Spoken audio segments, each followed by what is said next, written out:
Hello artistic adventurers and welcome back to Sketch Quest.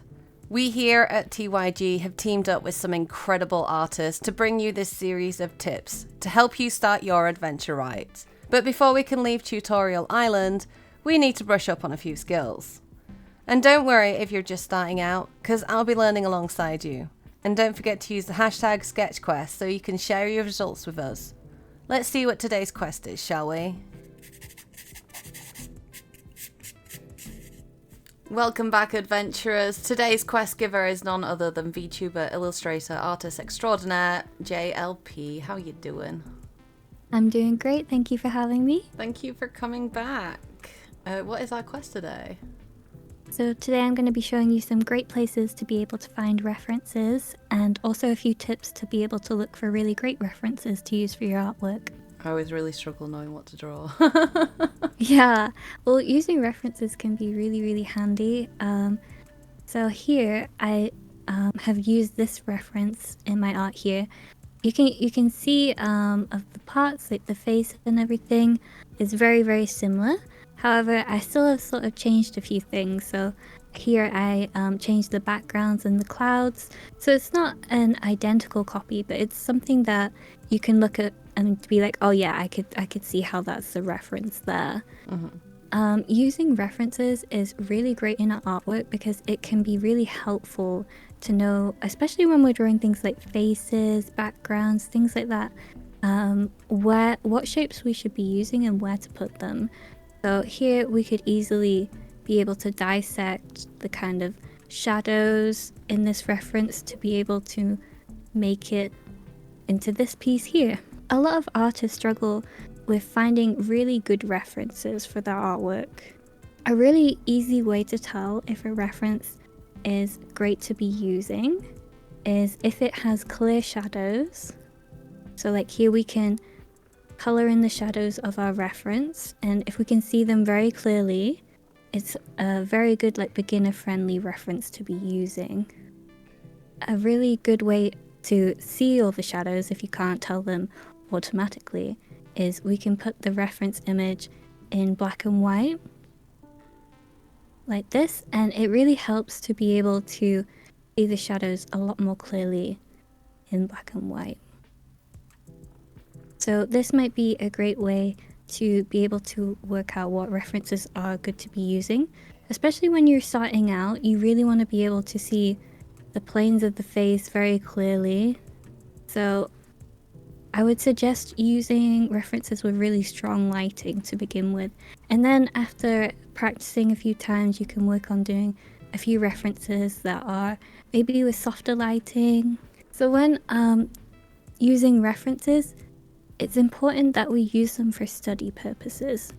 So if you post artwork that you have done using a reference, you must credit the original creator of the reference, whether it's the model, photographer, things like that. It's just basic decency. Mm-hmm. And it really helps them to get their work noticed and you to get your work noticed as well. There's nothing wrong with learning from references, but we don't want to be directly stealing from them. So some really great places to be able to get references. A lot of people get their references from Pinterest, which is a really great place. Here's a few of my boards on Pinterest. The great thing about Pinterest is you can create boards and save them very easily. Another really great place is one that we've mentioned in the episodes before, which is Line of Action, where you can do a lot of studying and you can be able to pick what you want to be studying and how long you want to be studying for. Another really great place is Character Design References. So this is a website full of different character designs and it breaks them down as to like what makes them good. So if you're struggling with your character designs, that would be a really great place to go to. Another website that you can check out for references is Unsplashed. This is more of a stock image website, but it is all free and they have tons of different stock images that you can use. Another site you can use is QuickPose. This is for anatomy and posing. And the last site I suggest using is this one. It's called Creative Uncut. This is actually an art library for video games. So you can see like the images and the concepts for that. And that's really great when studying character design as well. Video game concepts as well for landscapes. Yes. Oh my goodness.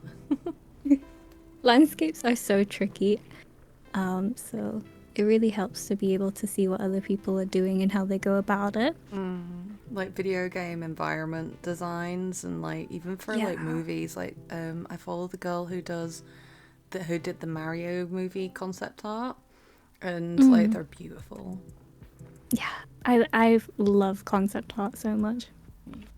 This is what I would personally call a really good reference to be able to work from. So the reason why I would say this is, firstly, it's black and white, so we can easily see the shadows, and we can break apart the planes of the face quite easily as well. So we can just trace around the outside of the face to be able to work out the basic shapes of the image. A lot of the time when I'm drawing, especially like when I'm doing Draw This in Your Style challenges, I like to actually take the original artist's work and just break it down before I start my own.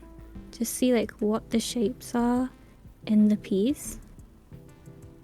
Now you can trace around it like this, or you can do what we were doing in the other episodes and break down the planes. It depends on what you're most comfortable with. For this, I'm just going to break down the basic shapes.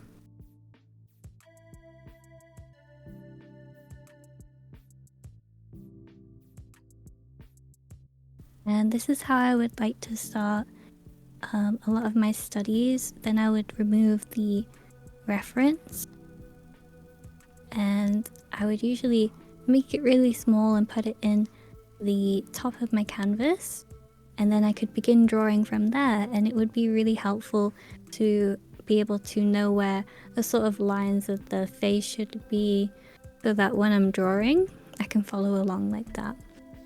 It's always handy also to have the reference as well, like in the corner of your page, like this. So when you're drawing your image, you can really see like, oh, here are the foundation lines here.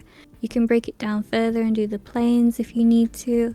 And then this is the actual reference that we will be studying. And then from there you can start drawing your piece, keeping in mind your reference.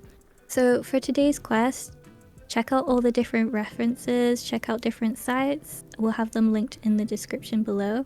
See which ones that you like best and find some really good references for your pieces. And remember to use the hashtag SketchQuest if you want to share your creations with us.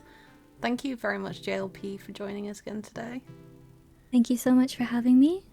You can follow JLP on all the social medias. We'll leave a link in the description below. We'll be back again with another quest. Until then, we'll see you later, taters. Bye!